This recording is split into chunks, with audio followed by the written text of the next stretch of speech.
You're listening to the OCD Stories podcast, hosted by me, Stuart Ralph. The OCD Stories is a podcast dedicated to raising awareness and understanding around obsessive-compulsive symptoms. I do this through interviewing inspired therapists, psychologists, and people who have experienced OCD. Welcome to the OCD Stories. And welcome to episode 421 of the podcast. And in this one, I chat with Iona, who has kindly agreed to share her OCD story with us. In particular, we discuss her earliest OCD memory and it feeling like a premonition, her obsessions and compulsions, worries of harm coming to her family, wanting to normalise embarrassing compulsions, family support, medication, starting CBT as a teenager and having a tough time engaging and then being ready for therapy later on, how her sister helped, words of hope, and much more. And thank you to NoCD for supporting the podcast.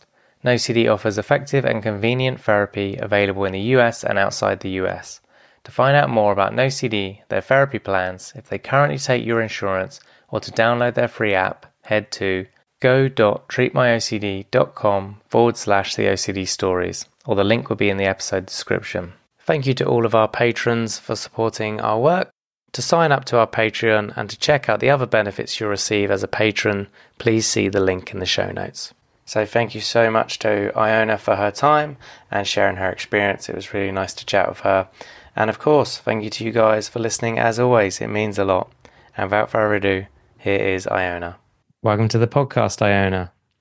Thank you for having me. Yeah, it's good to have you on. So I'd love to hear your OCD story, and you can share that in as little or as much detail as you want to give. All right, brilliant.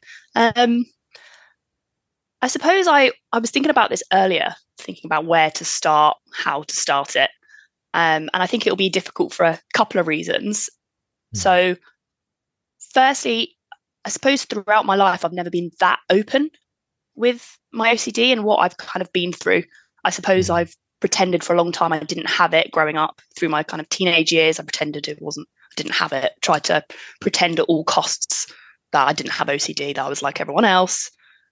So I think in that respect, this might be a bit strange for me to try and go through it. And the second reason is that I don't remember lots of it, which sounds, I don't know how common that is. I suppose you can not remember a lot of what happened. I don't know if it's my brain trying to block out what happened or trying to protect me from how horrible it was.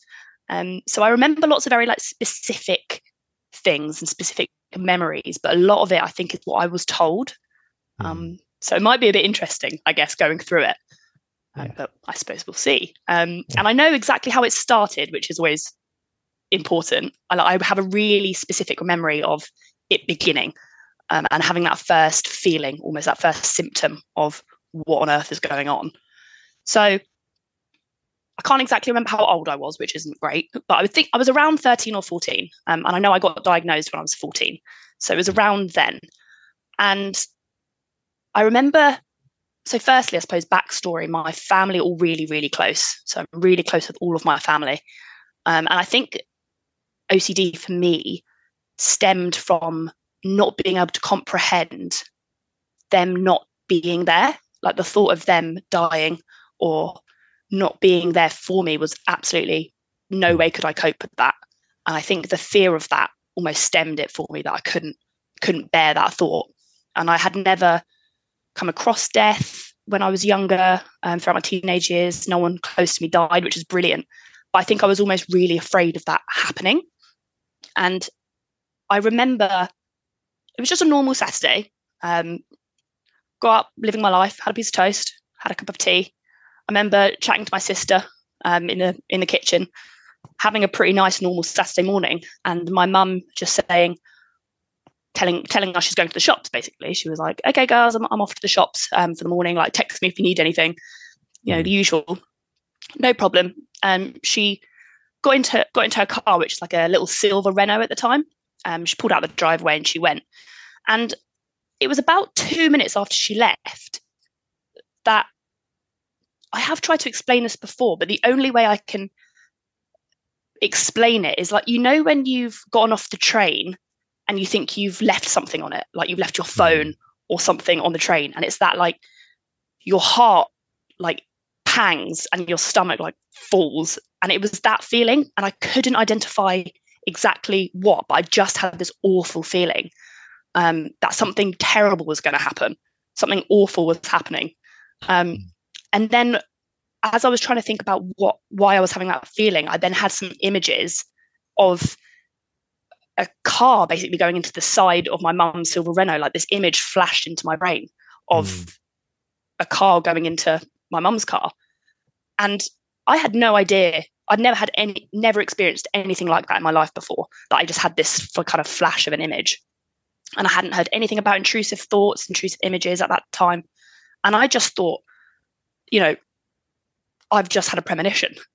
Like in my mind, I had almost predicted the future. Like I knew what was going to happen. And imagine thinking that you had just seen what was going to happen in like 10 minutes or so. And I didn't know what to do with that feeling, because in my rational brain, I was like, well, okay, well, it's probably just, I did think, okay, well, it's just a thought. But then the other side of me, I was like, well, why am I thinking that? So I thought about loads of things. I was like, shall I ring my mum and tell her to come home? I was like, okay, I'll ring her, tell her to come back. It'll be fine. But then I was like, what if me calling her is what causes the accident? So I was like, well, I can't call her. I'm just going to have to wait it out, I guess. And I remember so distinctly hearing my sister singing in her room and just being like, how can she be so calm at a time like this? Obviously, there was no time, like nothing was going on. There was nothing happening. But I remember being like, why is no one else panicking? And the only thing I could think of was, and again, I don't know especially why this came to my head, but I was like, right, there's outside my bedroom door, there's like a door with lots of different panels on it, like glass panels. And I was like, okay, so I'm just going to have to touch every single one of these panels on the door. And then I'm going to have to kiss every single one of these panels.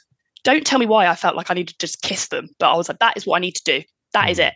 And one of the panels was door was quite higher than me. So I remember having to clamber on this little shelf that was next to it and reach up and then try and kiss these panels. No one saw me doing this. Otherwise, I think if my sister saw it, she would have been like, what on earth is going on? But I remember just having to do that over and over and over again, over and over and over. And then eventually, I don't know, 15 minutes later, I heard my mum's car pull in the driveway and just being like, was that something I'd done? Had I stopped it? I had no idea what was going on. I can't even remember the amount of confusion that was going on in my brain. And I remember her coming in, happy with the Sainsbury's bags, unpacking things. And I was like, I don't know whether to tell her what just happened. But then I was like, nah, this will probably go. I've probably just had a really weird day. Maybe I ate something. Like I just remember being like, maybe this is just a weird day and it'll all be fine. And I don't remember like much of the rest of the week or what happened. All I remember is it getting quite bad quite quickly.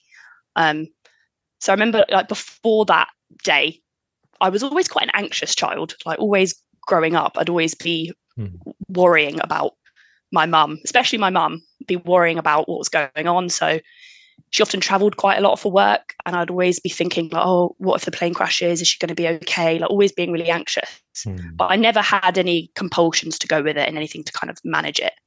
And I think it's just, I remember having just really intense thoughts, even as an 8-year-old, walking home from primary school and just being like, oh, imagine going home and mum not being there. What would be the point? Why would I bother going home? Like so intense, kind of loving my family so much that I think that just kind of progressed as I grew up, and just being so worried about that. And I seem to remember it, kind of spiraling and me kind of going into a bit of a hole with it. And it started off with tapping a lot of things. And it was always, as lots of people's OCDs are, like numerical. So I'd have to do it in 3 times, 7 times and 9 times. So everything was those numbers. And it wasn't hugely obvious at first. So both my mum and my dad and my sister would notice me like tapping things, but not like really obviously, and I didn't look that distressed doing it at first. And I remember them always being a little bit like, no, what's going on? Something's not quite right here. But then it just quickly progressed. Everything started becoming a routine, and it became I don't even know if it was over weeks, if it was over months. But it started to become like everything was a compulsion. And I started worrying so much, particularly about what was going to happen to my mum and my sister and my whole family, really. I just was really worried about keeping them safe.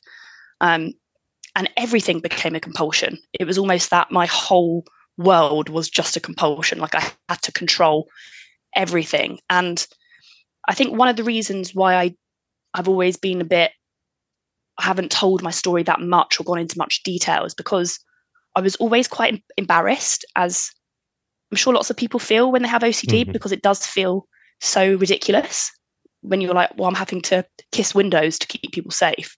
Like thinking about explaining that to someone, I just thought I was an absolute weirdo. And I remember seeing, friends all my age not having these worries and being like, okay, well, I'm just weird.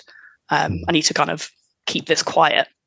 And I think, again, I kept it to myself a lot because lots of my compulsions were so bizarre, like so weird. And, growing up, you might have seen a few things with people having OCD on certain programs.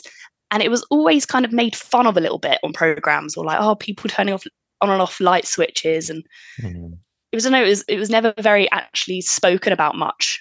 So I never really knew much about it. So I just thought mine was so embarrassing and so weird. And I got so many different ones. So yeah, I had lots of the like tapping, lots of numbers, but I also had very specific ones. So one of my weirdest compulsions, I had to spin in the bathroom. So anytime I went to the toilet, I had to spin on a spot for often hours because I felt like I hadn't done it right. So I'd spin 3 times, 7 times, 9 times, and I'd be like, oh no, one of my spins was a bit weird or too fast. I have to do it again and again. Then obviously the more you're spinning, the more like dizzy I got. So often then I wouldn't do it right because I'd fall over or I'd stumble or I'd feel really sick. So I'd be in the bathroom spinning for hours. And I was like, I can't tell anyone this. I can't tell people that I'm spinning around for hours. It just sounded at 13, 14, like this just doesn't make any sense. And eventually, after it became obvious because it was taking up my whole life, my mum did everything in her power to try and support me, really. She took me to the GP where I eventually got a diagnosis, and then was just going through everything to see what could help. So I saw so many different professionals, which is brilliant, really. I saw so many different people that might have been able to help. And I guess it got really, really bad before it got better. And I often struggle with what came first on the journey of making me feel better. But yeah, it got to the point where my compulsions were taking up my whole day. Like there wasn't a moment for myself anymore. I would be spinning for hours. I had a horrible compulsion where I would always have to clear my throat. So if I had an intrusive thought, I'd almost have to clear it from my mind. And that would be me kind of coughing, clearing my throat.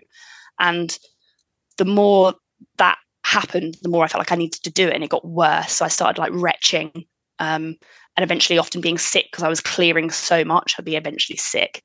So in between like spinning lots and coughing lots, I ended up just losing lots of weight. And GPs wouldn't really understand. They were like, oh, she's bulimic, which was absolutely not the case. I wasn't wanting to be sick.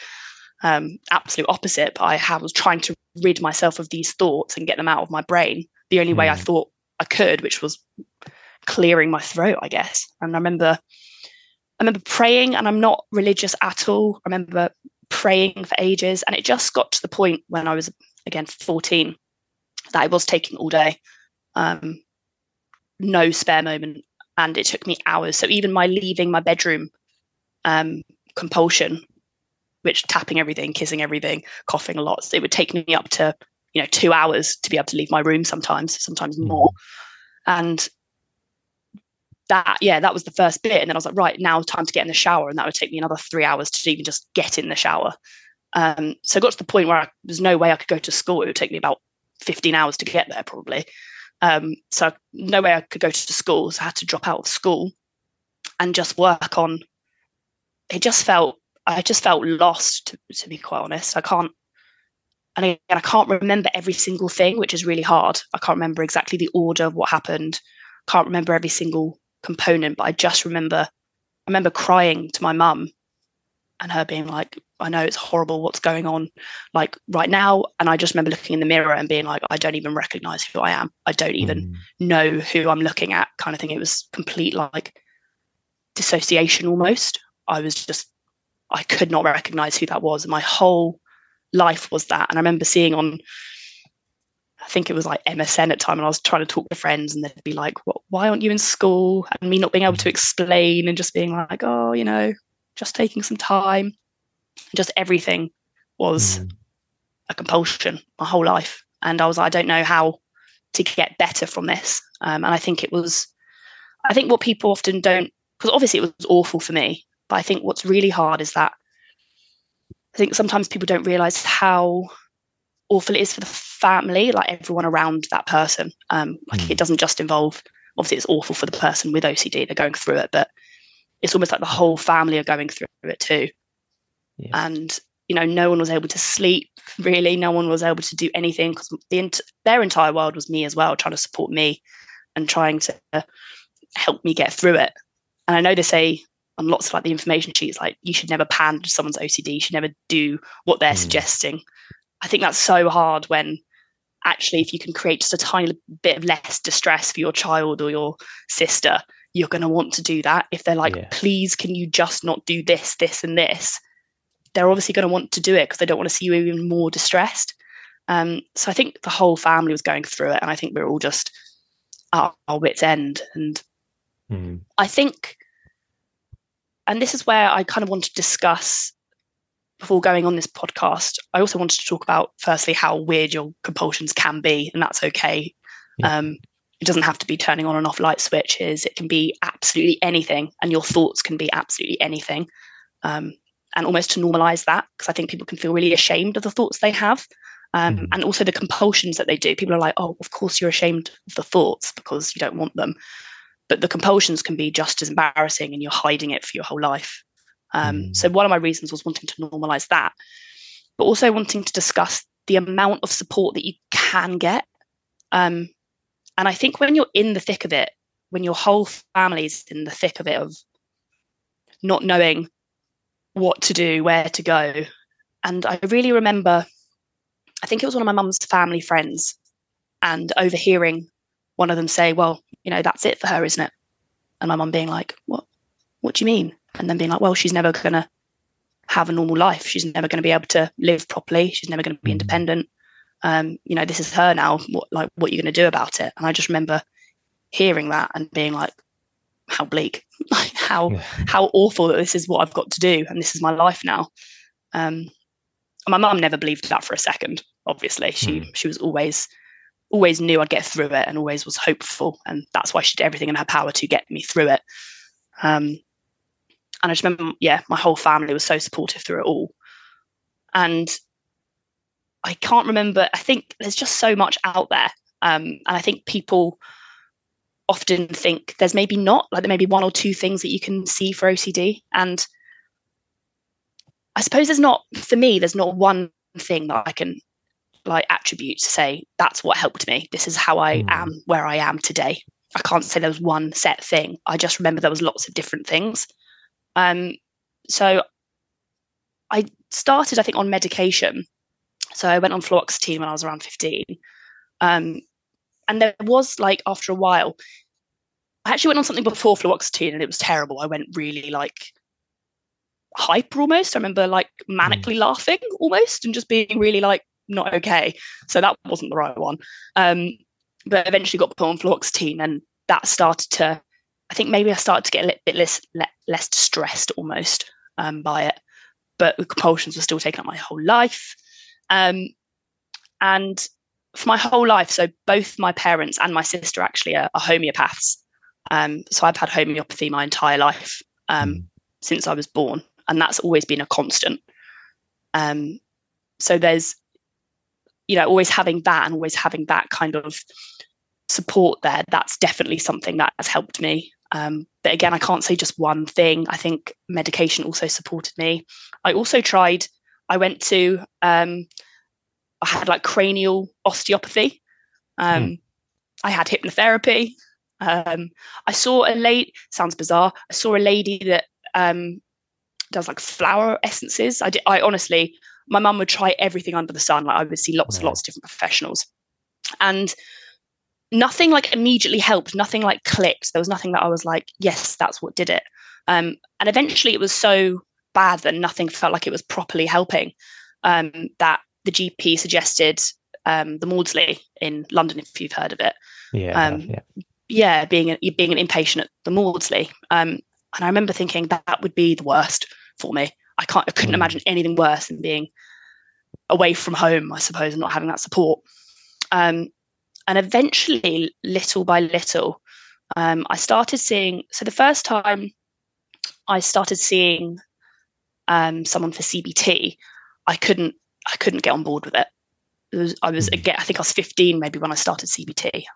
I couldn't get on board with it. I remember she was a lovely lady, she's a really, really nice lady I went to see.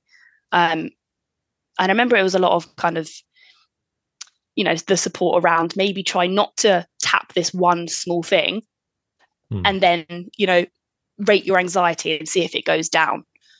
And I remember just looking at this lady and being like, how on earth does she expect me to not tap this one thing? And she was very nice. She was like, try small, something that maybe matters less that you don't do, skip out a tiny bit of your routine. I remember looking at her and being like, I can't do that. Like, no chance. Like, absolutely not. I remember being like, well, it's easy for you to say, you don't care whether my family will live or die. So no, not an advice from you. Just remember at 15 being so like, no way. And there was no doubt in my mind that I was going to be able to do that. I was very strongly like, no, not possible. No way.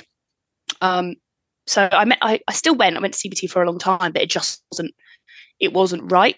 So I tried lots of other things. And I wouldn't say I was like, I got really better really fast. It took a long time. And I think that was lots of different things, including like time.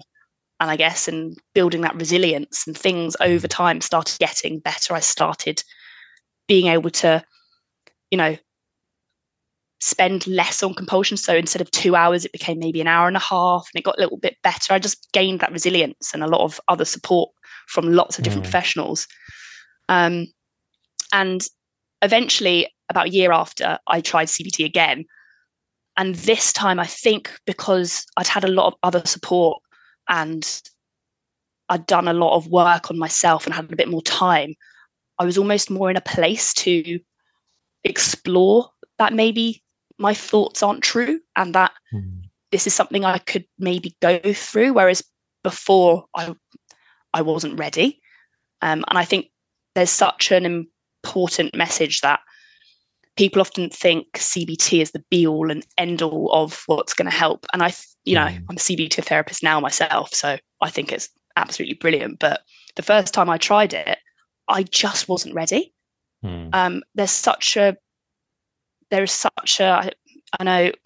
think people often think, well, therapy didn't work for me, so I'm doomed. And that's just not the case. There are lots of other things you can try. And also not to feel discouraged if you feel like it hasn't worked, because there is such a time as firstly not being the right time for you, not being ready to engage is so true. I really wasn't ready to engage. I just wasn't at that point in my life where I could even listen to someone else. And then trying a little bit later, after I'd gathered that strength and had a bit more support and was on medication, I was able to then engage again properly. And I think it was around 15, 16 where I started to be able to live my life a little bit more. Again, I can't really remember what that looked like. And I'd love to know a bit more about, blocking those memories out. But I think it was a very gradual thing for me.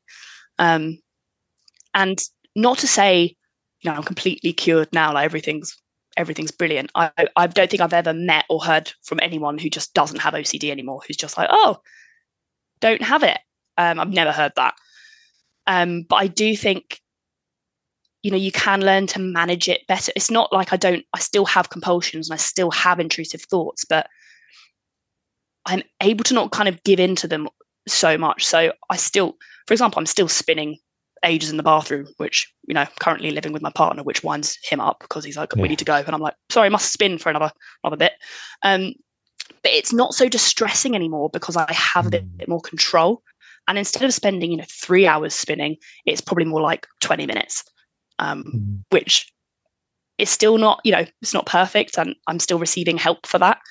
But I think I just kind of wanted to tell people, I suppose, that when you're in the thick of it, it does feel like there's no light at the end of the tunnel. You just feel like that family friend saying to me, no, this is it now. I was like, oh, it really is. I was like, there's no way out. I'm stuck. I'm trapped. Like, this is it. I just remember being like, okay, I've got to somehow, this is it for me. And I think it's really hard to see any progress or any light when you're in it. But I suppose I wanted to show that it does get better and you can live an amazing life. You can get through it and through the other end. And of course, there's still going to be that anxiety there and those thoughts and those compulsions, but you can get through it, you can manage it, and you can still live an amazing life. You can still have I have a job, a dog, have a partner, which I never thought would be possible when I was 15. I thought, I'm going to be, I honestly had no idea. I was like, I don't know. I couldn't even think that far ahead. So I suppose one of my main things was saying how much support there is and how much you can get through it. Yeah, I think that's most of it. Yeah. I hope. Yeah.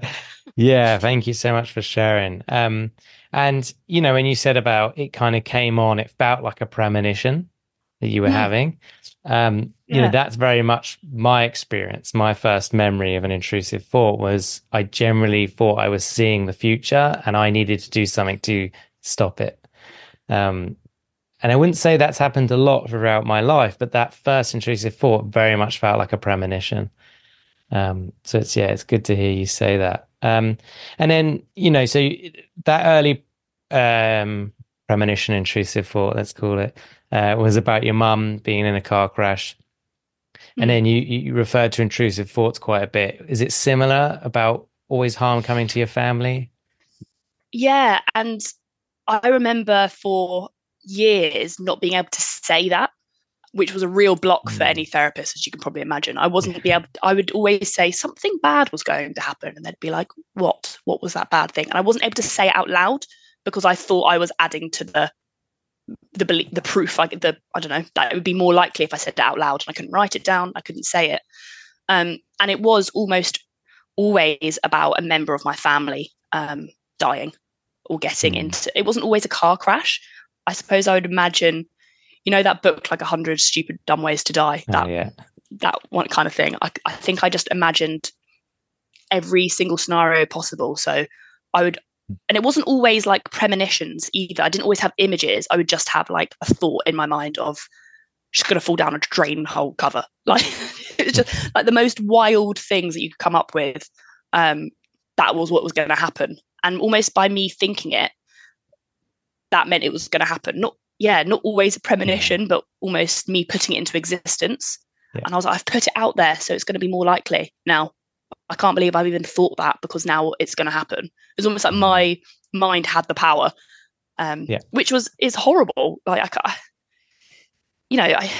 it's hard to explain, I think, to a lot of people, but I think people that have gone through it totally get it because it feels so real. Now that I've had lots of support, I can think about it a little bit more rationally and be like, okay, well, has that actually happened? Like, think about it. But at the time, it feels absolutely terrifying and it all encompassing, and you can't do anything. Yeah, that's true. Yeah, overwhelming. So yeah, and what you said about when you were 15, you liked your CBT therapist, but when they were suggesting, refraining from doing certain compulsions, you were like, no way. And I've had teens look at me in that way of like, you're crazy. You can just read it on their face. And, I've had clients who they've met me, haven't wanted to start work, come back a year later and then made great progress because they've been fully on board, willing. But so sometimes I think it is about timing, like you said, but also as the therapist, I'm always trying to think, how can I get those teens or even kids to engage sooner, right? So they don't have to suffer as long. So is there anything that could have been said to you or done or explained differently, you think that would have made you engage at that time? Yeah, I think that's a really good point. I think, again, lovely therapist, but she was so focused on the behaviors. She was really focused on me dropping some compulsions and seeing that it didn't come true and seeing that anxiety come down. And I wasn't able to. And I kept coming back with the homework each week and being like, couldn't do it. Yeah. Haha, back again. I haven't done it. And I suppose it was really focused on trying that again, but something different. Like instead of the gate, try the door handle. And I do wonder if maybe if we looked more at thoughts a little bit more, or a little bit more education around OCD for me, and maybe normalizing it a little bit, because I was so afraid of even talking about it, thinking it was really abnormal and really not even abnormal. I knew people had OCD, but I just thought mine was bizarre and that like mine must be real because of, I think everyone thinks that, don't they? That mine's real. And I almost think maybe looking at thoughts first instead of compulsions, or I don't know if there was another way around it. And I think I was young at the time, that I suppose in my own practice now, I try and develop strategies that fit the person, I guess, and maybe taking it slower and just talking a little bit more about the experience. I feel like in my mind we went very quickly into trying to treat it and solve it.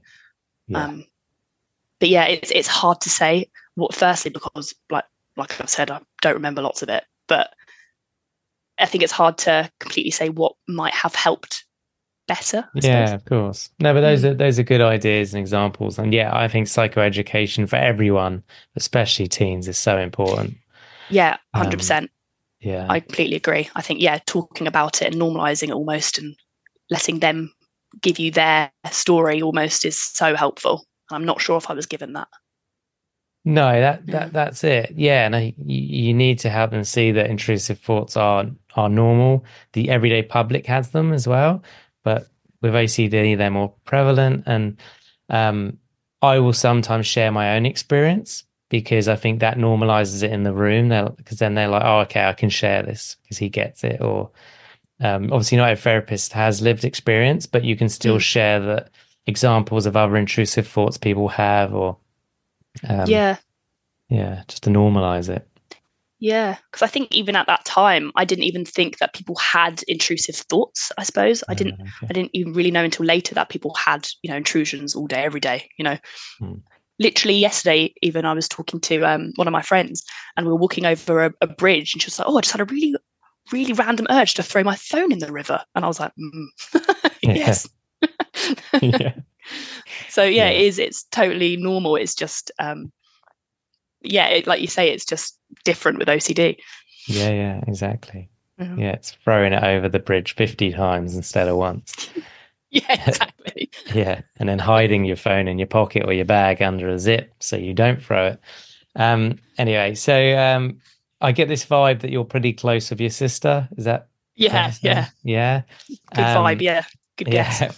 What I'm always curious about siblings. So what did she do that made it worse for you? And what did she do you think that made it better for you?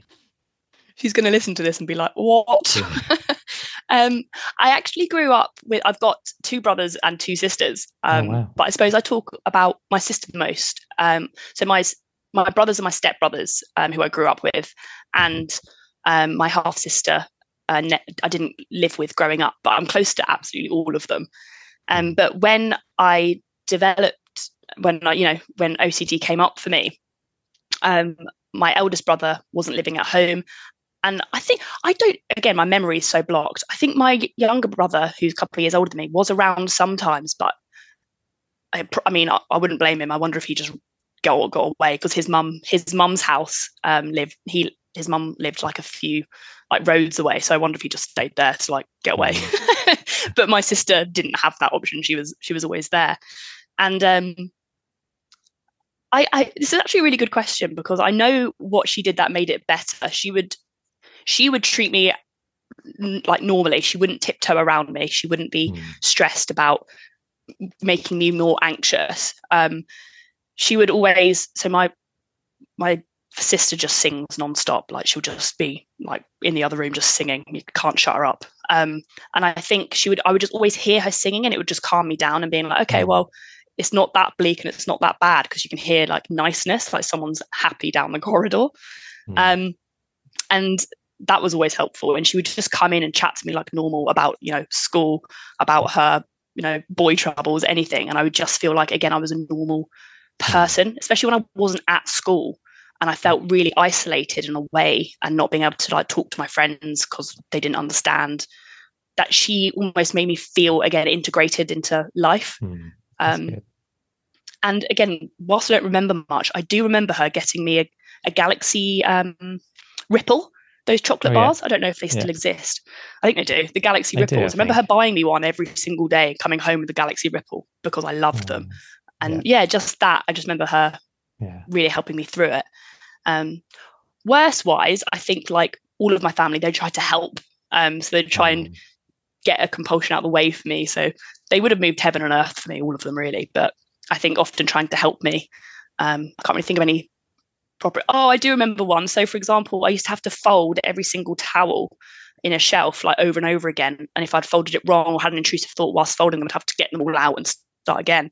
And I remember my sister once hiding all the towels, thinking that if they weren't there, I wouldn't have to do it. But instead, I obviously just freaked out and was like, where are the I remember that. And that obviously was trying to help, but obviously not quite. And my sister was anxious herself. I think she was worried about me, also worried about her own things.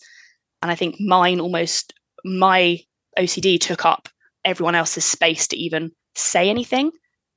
And I think I was quite aware of that. So I think often if she was anxious, I would then feel even worse, like it was my fault, which obviously isn't her fault at all. No. But yeah, I remember that quite strongly as well, thinking I'm making her anxious, I'm making everyone else anxious, because I felt selfish almost. That was all about me, but then I couldn't stop it. So yeah, all really, really tricky. And I think everyone, with OCD, with families, it's such a hard thing to kind of understand, because the whole family is involved. You're living with someone whose whole life is that, and it becomes their whole life, and that's draining for everyone. You're right. OCD really draws in family members and partners and spouses and all of that. It's really tough on the whole family system, on the sufferer and those around. But equally, the opposite of that is that then solution for treatment is that whole system needs to be a part of it and needs to be helping the sufferer and working with them and not accommodating and all of that stuff. So there's strengths to it as well. Absolutely. I think you've mentioned lots of things you tried and kind of where you're at now, and you said you're still seeing your therapist or a therapist. What else do you think kind of helps you day to day around OCD or stress or anything like that? Yeah, I think I manage it in a lot of different ways. I think therapy is always helpful. It's just to get it off your chest sometimes, and talk about it, because I often think, I'm so much better than I was. Maybe I don't need it. But then I think OCD really comes and goes in waves. So some months I'll be like, oh, I'm absolutely fine. And then other times I'm like, I'm so anxious and compulsions are taking up loads of my time again. And I think it's for me, what's helped is really recognizing that fluctuation. So some days sometimes I'm worse than others, and some months I'm better than others. And it sounds really silly, but that self-care is so important, and recognizing that you might not be able to go and see your friends all the time because you're feeling too anxious. And sometimes you do just need to look after yourself a little bit more. So I'd say that's something I really focus on, like knowing that I go through times of good and times of bad. I also think having that support network where people do know, like I used to hide it from everyone, but my current boyfriend now, he knows, and he won't pander to it because I think he knows not to, through, me telling him, my family telling him, like, you can't actually try and help, pander to it. So I think he'll listen to me, which is brilliant, but then he won't try and reassure me. He won't actually let me seek reassurance all the time of that everyone's okay, that if I'm really a couple of nights ago, I was in tears just worrying about like my family members not being okay. And he was like, that sounds really hard. And then just like kind of left it instead of telling me it was all okay. And like, you spoke to your mum yesterday, because he knows that it doesn't help me. I spiral more. So I suppose it's your people that are close to you knowing the triggers for you, I suppose, and what's going to be hard. So, for example, if I've had a really long week at work, and I've been supporting lots of other people, say with OCD, I can sometimes feel really quite tired, and he'll know just to kind of leave me. So I think it's knowing who's going to help you and what to do when you are feeling anxious. So giving yourself that time to breathe, knowing what, like, for example, love reading a book, love doing, watching Netflix, as silly as it sounds. I love just taking myself off and just ignoring people sometimes. I mean, like, this is my time. I think whatever you can do that helps you feel better is it, really. Yeah, really good points. I like that. And then, so just words of hope for anyone listening. What would you tell them? I think that it does get better. That's my main message for anyone listening that who is in the thick of it and thinks, this is me now, this is my life, this is all I'm going to be. It's really not. You can get better, and you will get better. Getting better looks different for everyone. It can be like small little changes and progress, but there is that light at the end of the tunnel. It sounds so cliche, and I hate saying it, but there is that end point when things start to seem a little brighter. And it might not come tomorrow, it might not come next week, but it is going to happen.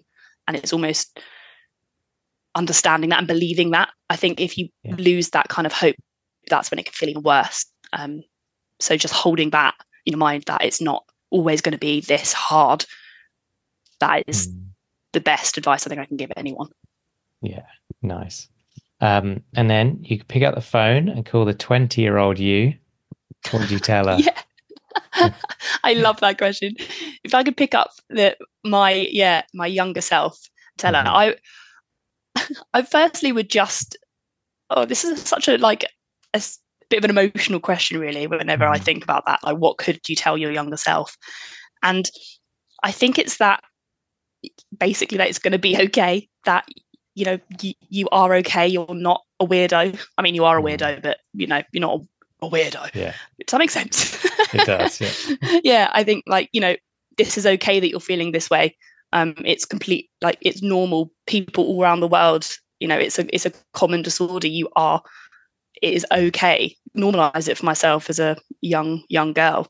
And again, like I would tell anyone else, that it won't always be this hard, that you'll get through it. You'll get through the other end. Yeah, good words. And then you've got a billboard where you live. What do you want written on that billboard? It can be absolutely anything. Where I live. Billboard where I live, or it could be anything. Ooh. Yeah. Ooh. Billboard where I live could be anything. To be honest, this sounds really weird, but I don't know if I'd have like a positive OCD message on it, because I often think, again, when I was younger, my whole life was revolved around OCD, that people even talking about it or it being around made me even more stressed. So I often think, like, when people weren't talking about it, I felt better. So I almost would just put up something completely ridiculous up there. So anyone struggling with anxiety would just laugh or forget for a moment that they're in turmoil. I don't know what that funny thing would be, but just like a funny image or a knock joke. I don't know, something completely ridiculous that doesn't make any sense, even just something to take your mind off it. I would actually put up there, because also that would reach everybody, not only people with OCD, but people struggling with depression, anxiety, PTSD, anything, that people could just take a little break out of their day and be like, oh, I've got that billboard that makes life seem a little bit less sad. Yeah, I like that. And then lastly, anything else you wish you could have said or shared today? I mean, I'll probably finish this call and be like, oh, idiot, you didn't say that and that. So yeah, probably. But right now, no, not other than, hold the people that, do understand you and don't think you're ridiculous close. People, your friends, your family will support you and get you through it. And if you struggle with having those close people, there are people out there that can help you. There are numbers you can call. There are people online. There are professionals out there that are wanting to help you and can help you. And just never give up that kind of hope and knowledge that you can get the help. Yeah, good way to end. Well, thank you so much for coming on and sharing your story. It was a pleasure to hear it. Thank you for having me. Sorry, I rambled a lot. No, it was good. Don't worry. I reassured you there. You did. Thank you for listening to this week's podcast. And thank you to our Patreons who helped make this episode possible. And if you would like to find out more about Patreon and the rewards and benefits, then there will be a link in the episode description. If you enjoy the OCD Stories podcast and would like to support us with a one-time tip/donation, please go to theocdstories.com/support. All tips, no matter how large or small, are greatly appreciated. Please subscribe and rate the show wherever you listen to the podcast. And thank you to NoCD for supporting our work.